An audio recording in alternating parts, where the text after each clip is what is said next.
हाँ फ्रेंड्स, कैसे हैं आप सब और आप लोगों को मेरे YouTube channel BMLT exam preparation में स्वागत। तो एक बार फिर हम क्वेश्चन पेपर का सोल्व लेकर आ गए हैं। जो MP NHM के में जो पूछा गया था क्वेश्चन पेपर, उसका उसी का जो है सोल्व करवाने वाले हैं, जिसमें कि 280 प्लस जो है इलेक्ट्रीशियन पोस्ट की वैकेंसी निकली हुई थी रिसेंटली 2022 में। उसी का ये क्वेश्चन पेपर है, तो उसको आज हम करवाएंगे।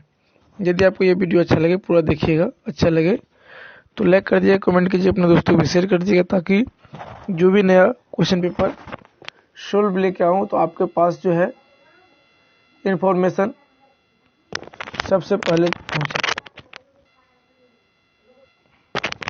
ठीक है, तो चलिए आज चलते हैं अपने क्वेश्चन पेपर की तरफ। आज का जो पहला क्वेश्चन है, पहला क्वेश्चन क्या पूछा गया है कि the true about an immunoglobulins. बोला गया कि यहाँ पे नीचे जो दिया गया है इनमें से कौन सा लाइन इम्यूनोग्लोबुलिन के लिए सही है। बोला गया the IgG has maximum concentration in serum, option number 1। Option number 2 में बोला गया है कि IgM has maximum concentration in serum.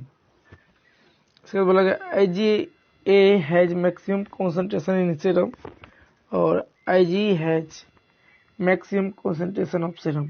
इसका राइट आंसर क्या हो जाएगा? ऑप्शन नंबर 1 जो है इसका राइट आंसर हो जाएगा। ठीक है,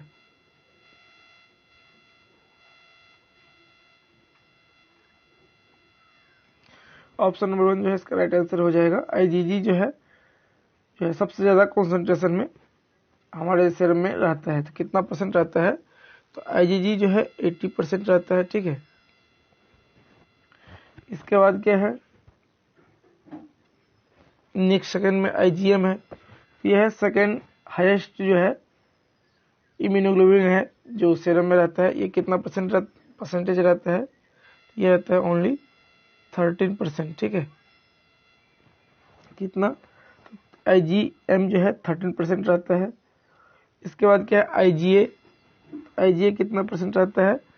IgA जो रहता है सीरम में 6% रहता है। ठीक है, इसके बाद क्या है, IgE कितना परसेंट रहता है सीरम में? तो 0.002% रहता है। ठीक है, इसके बाद एक जो बच गया वो क्या है, IgD। ठीक है, IgD, तो IgD सीरम में कितना परसेंट रहता है? तो IgD जो रहता है सीरम में ओनली 1% रहता है। ठीक है, कितना रहता है? ओनली 1%। अब आता है कि इसका जो है मोलिकुलर वेट किसका कितना होता है। यहाँ पर मोलिकुलर वेट का भी जिक्र कर ले। तो सबसे पहला IgG का जो मोलिकुलर वेट होता है, तो इसका यदि लैख में देखा जाए या KDA यूनिट, तो IgG का जो मोलिकुलर वेट होता है वो आपका होता है 1,15,000 जो होता है अप्रोक्सीमेटली होता है। ठीक है, यदि एवरेज में पूछा जाए, यदि कहीं एवरेज में पूछा जाए तो एवरेज में जो होता है इसका 1,50,000 से लेकर के या 45,000 से लेकर के 1,60,000 तक। ठीक है, IgG का जो एवरेज मोलिकुलर वेट जो होते हैं। इसके बाद जो है आपका IgM का जो एवरेज IgM का जो है आपका मोलिकुलर वेट यदि पूछा जाए तो उसका होता है 9 लाख होता है। तो इसीलिए याद रखिएगा कि सबसे ज़्यादा जो मोलिकुलर वेट होता है आपका IgM का ही होता है। किसका होता है? IgM का होता है कितना? तो 9 लाख। ठीक है, इसके बाद यदि सबसे कम पूछा जाए तो किसका होता है? IgG होता है। इसीलिए ये क्या होता है, प्लेसेंटा के थ्रू जो होता है क्रॉस करता है मदर टू बेबी में। ठीक है, इसीलिए IgG जो है प्लेसेंटा के थ्रू क्रॉस करता है। इसका होता है IgA का मोलिकुलर वेट कितना होता है? याद रखिए 1,60,000, या तो एवरेज में यदि पूछा जाए तो 4 लाख जो है इसको 4 लाख जो है इसका मोलिकुलर वेट होता है। लेकिन एवरेज में 160 लाख से लेकर के 4.45 लाख होता है इसका, ठीक है। इसका होता है आईजी का जो मोलिकुलर वेट होता है आपका 187 टू 2 लाख, माने 1.87 लाख से लेकर के 2 लाख के बीच में होता है। इसी का यदि आप लोग एवरेज में यदि बताना चाहते हैं तो 1,90,000 आप बोल सकते हैं, ठीक है। ये हो गया इसका। इसके बाद और भी है इसमें जो सबसे ज़्यादा इंपॉर्टेंट क्वेश्चन पूछा जाता है यहाँ से कि आईजीए का सेक्रेशन कहाँ से होता है, तो याद रखिएगा saliva, mucus, milk and other external secretion से जो है आपका आईजीए का सेक्रेशन होता है। यहाँ से यह एक इम्पोर्टेंट क्वेश्चन था। इसके बाद आता है कि इम्यूनोग्लोबिन का फॉर्म क्या होता है, स्ट्रक्चर इसको बोलते हैं। तो आईजीजी का जो स्ट्रक्चर होता है आपका पेंटामर होता है। आईजीजी क्या होता है, सॉरी, आईजीजी का मोनोमर होता है, क्या होता है, मोनोमर होता है। इसके बाद आईजीएम, आईजीएम का क्या होता है, पेंटामर होता है, ठीक है। इसका होता है आईजीए, जो इसको हम लोग 1 2 3 डाइमर बोलते हैं, क्या बोलते हैं, डाइमर बोलते हैं। इसका होता है आईजी ई, आईजी का क्या होता है आपका मोनोमर होता है, और आईजीडी का भी मोनोमर होता है, याद रखिए। तो ये इतने सारे महत्वपूर्ण क्वेश्चन यहाँ से पूछे जाते हैं, इसलिए मैंने आपको बता दिया, ठीक है। अब नेक्स्ट क्या है क्वेश्चन कि type of antigen antibody reaction in Widal is, तो किस टाइप का ये रिएक्शन होता है, आप सभी लोग जानते हैं ये फ्लोक्युलेशन रिएक्शन होता है। इसमें क्या होता है, फ्लोक्युलेशन रिएक्शन। एग्लूटेशन तो टाइफाइड के लिए हो जाएगा, ठीक है। इसमें मेन चीज क्या है, इसका आंसर जो हो जाएगा आपका ऑप्शन नंबर 3, फ्लोक्युलेशन रिएक्शन।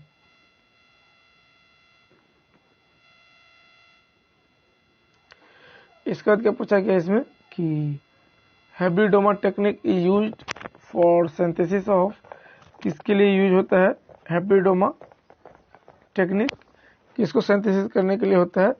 तो याद रखिएगा इसका जो यूज होता है आपका ऑप्शन ए में क्या दिया हुआ है आपका मोनोक्लोनल एंटीबॉडीज, 2 में दिया है पॉलीक्लोनल एंटीबॉडीज कॉम्प्लीमेंट, और 4 में दिया है नॉन ऑफ दिस। इसका राइट आंसर क्या होगा, मोनोक्लोनल एंटीबॉडीज को सिंथेसिस करने के लिए हम लोग क्या करते हैं, हैब्रिडोमा टेक्निक यूज करते हैं, ठीक है। नेक्स्ट क्या है, tuberculin test is an example of, ये भी बहुत ही इजी क्वेश्चन है और अच्छा क्वेश्चन है। ट्यूबरक्लिन जो है टाइप 1 हाइपर सेंसिटिविटी होता है, टाइप 2 हाइपर सेंसिटिविटी होता है, टाइप 3 हाइपर सेंसिटिविटी या टाइप 4 सेंसिटिविटी। इसका राइट आंसर क्या हो जाएगा, इसका जो राइट आंसर हो जाएगा आपका type 4, that means type 4 hyper sensitivity जो होता है ट्यूबरक्लिन टेस्ट का यह एक एग्जाम्पल है। यहाँ पे क्या है कि which of the following CD marker is present on T helper cell, तो CD4 option number 1, option number 2 CD8, option number 3 CD19, option number 4 CD64। इसका राइट आंसर क्या हो जाएगा, CD4 जो है आपका CD marker is present on, माने ये T हेल्पर सेल के ऊपर प्रेजेंट होता है। नेक्स्ट क्या है, ये बहुत ही अच्छा क्वेश्चन है कि prozone is a zone of, किसका जोन है, एंटीजन एक्सेस का या एंटीबॉडी एक्सेस का या इक्विवेलेंस का या no relation with antigen and antibody concentration. इसका राइट आंसर हो जाएगा ऑप्शन नंबर बी जो है ये राइट आंसर हो जाएगा। एंटीबॉडी एक्सेस का ये क्या है, प्रोजोन जो है प्रोजोन जोन है, ठीक है। इस पे कभी कभी यहाँ पे प्रोजोन फेनोमेनन भी कहीं कहीं क्वेश्चन में आ जाएगा, या तो Prozone.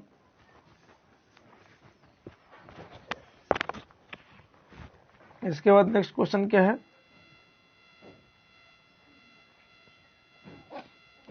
The smallest unit of antigenicity is known as, बोला गया है कि जो स्मॉलेस्ट यूनिट होता है एंटीजेनिसिटी का वो क्या है। तो इसका जो है आपका पैराटोप, हेप्टेन, एडजुवेंट या इपीटोप। इसका राइट आंसर क्या हो जाएगा आपका ऑप्शन नंबर 4 जो है इपीटोप जो है स्मॉलेस्ट यूनिट हो जाता है किसका, एंटीजेनिसिटी का। ठीक है, इसके बाद क्या दिया है कि trench fever is caused by, trench fever किसके द्वारा कॉज होता है, कॉक्सियला वरेंसिया शुट्सुगामसु। ठीक है, इसके बाद ऑप्शन नंबर 3 में बार्टोनेला क्विंटाना, ऑप्शन नंबर 4 में दिया है रिकेट्सिया पुडावाजिकी। तो इसका राइट आंसर क्या हो जाएगा, ऑप्शन नंबर 3 जो है इसका राइट आंसर हो जाएगा। बार्टोनेला क्विंटाना जो है ये जो है ट्रेंच फीवर को कॉज करता है। ठीक है, नेक्स्ट क्वेश्चन क्या है, क्वेश्चन नंबर 9। तो अब एक बात है कि ट्रेंच फीवर होता क्या है, इसके बारे में आपको बता दूं। तो ट्रेंच फीवर का जो है हम लोग सीन बोर्न फीवर भी बोलते हैं। ठीक है, और यह एक क्या है, ग्राम नेगेटिव बैक्टीरिया है। ठीक है, कौन सा, तो Bartonella Quintana.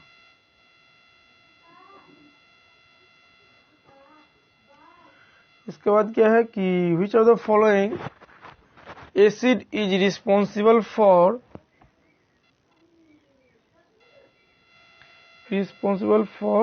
Fastness of mycobacteria. बोला गया है कौन सा एसिड है जो acid fastness of bacteria, mycobacteria जो है किस एसिड की वजह से जो है एसिड फास्टनेस होने के लिए जिम्मेदार है। म्यूरामिक एसिड,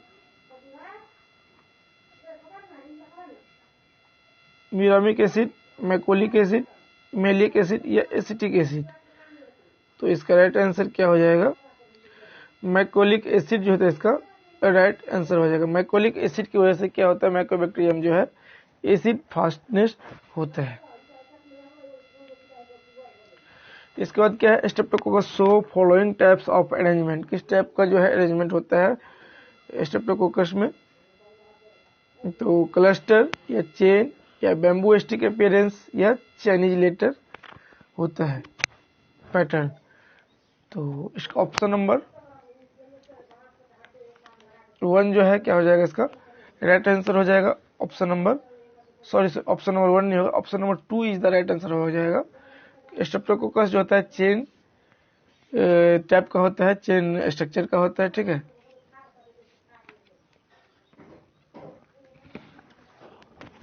इसका राइट आंसर क्या हो जाएगा, ऑप्शन नंबर बी जो है चेन शेप का होता है। कौन, स्ट्रेप्टोकोकस जो होता है सो।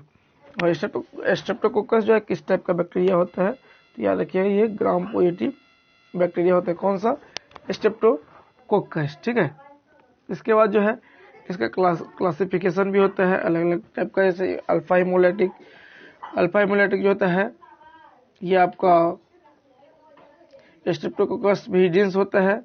इसके बाद जो होता है बीटा हिमोलैटिक जो करता है, तो अल्फा हिमोलैटिक में होता क्या है, स्ट्रेप्टोकोकस जो होता है ग्रीनिश डिस्कलरेशन होता है। ठीक है, दैट मीन्स पार्शियल हिमोलाइसिस होता है। ठीक है, उसके कॉलोनी के चारों तरफ, किसके कॉलोनी के, स्ट्रेप्टोकोकस विरिडेंस के चारों तरफ जब प्लेट में ग्रो करता है, यदि आपका स्ट्रेप्टोकोकस विरिडेंस ग्रो करता है तो उसके चारों तरफ, उसके जो कॉलोनी है उसके चारों तरफ क्या होता है, लाइटली जो है ग्रीनिश डिस्कलरेशन होता है। दैट मीन्स पार्शियल हिमोलाइसिस होता है। कितना, तो 1 to 2 mm के लगभग होता है ऐसे। ठीक है, कितना, तो 1 to 2 mm के आसपास। इसके बाद क्या है, बीटा हेमोलाइटिक कौन प्रोड्यूस करता है,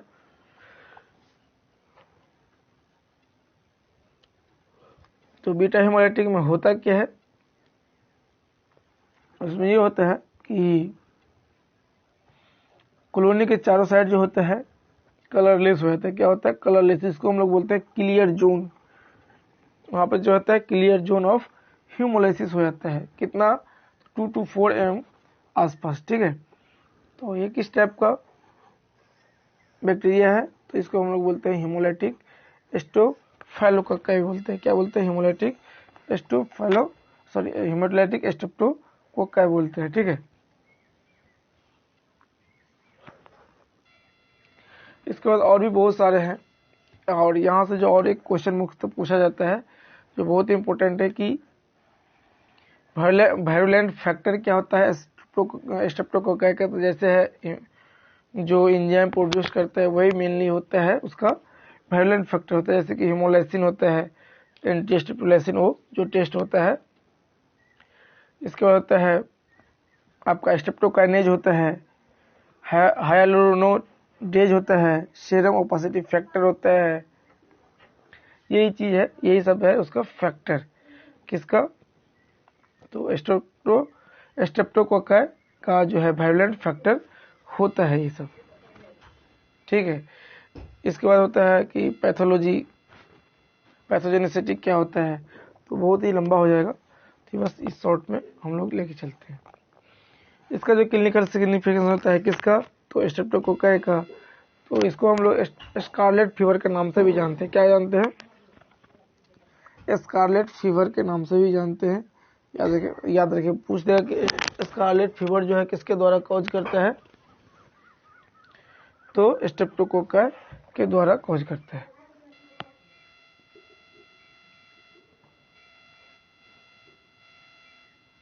यहाँ पे जो क्वेश्चन पूछा गया है कि following disease are transmitted by sexual contact except, किसको छोड़ करके बाद बाकी जो है ये ट्रांसमिट होता है।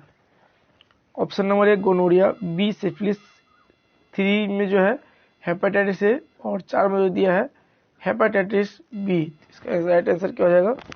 देखिए हेपेटाइटिस ए जो होता है आपका, इसको छोड़ करके बाद बाकी क्या है, ट्रांसमिटेड डिजीज है। ठीक है, नेक्स्ट क्वेश्चन क्या है, क्वेश्चन नंबर 12 कि following bacteria are catalase positive except, बोला गया इनमें से कौन सा बैक्टीरिया है जिसको छोड़ करके बाद बाकी जो है कैटालाइज पॉजिटिव होता है। ठीक है,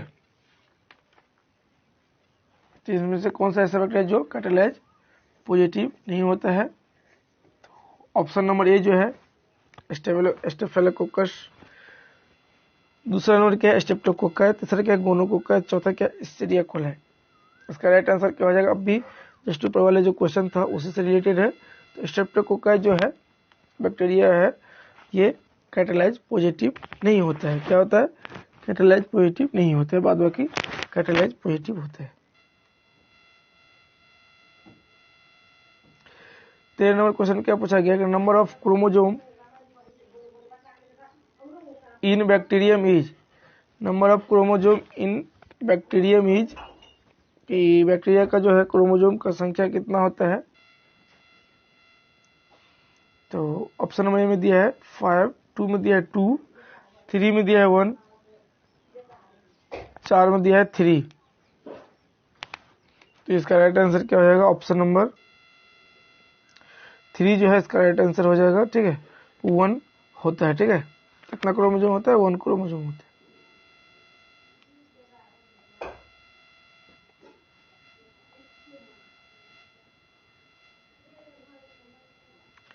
Which of the following is cell wall deficient bacteria, इनमें से कौन सा है जो सेल वॉल डिफिशिएंट बैक्टीरिया है? Mycobacterium, mycoplasma, staphylococcus, Pseudomonas. तो बहुत ही इजी क्वेश्चन है और अच्छा क्वेश्चन है। इसका राइट आंसर क्या हो जाएगा? ऑप्शन नंबर 2 जो है राइट आंसर हो जाएगा। माइकोप्लाज्मा जो होता है ये क्या होता है? सेल वॉल डिफिशिएंट बैक्टीरिया होता है।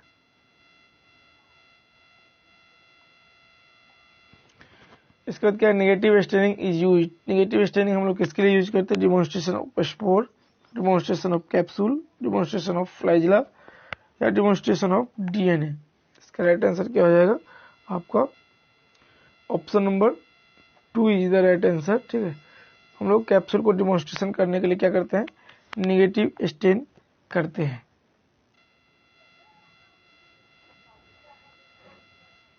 यहाँ बोला गया है कि bacteria were first discovered, observed and described by, किसके द्वारा किया गया है? रॉबर्ट कोच के द्वारा, लुइस पास्चर के द्वारा, लिस्टर के द्वारा, या एंटनी वॉन ल्यूवेनहुक के द्वारा। सबसे पहले किसके द्वारा किया गया है?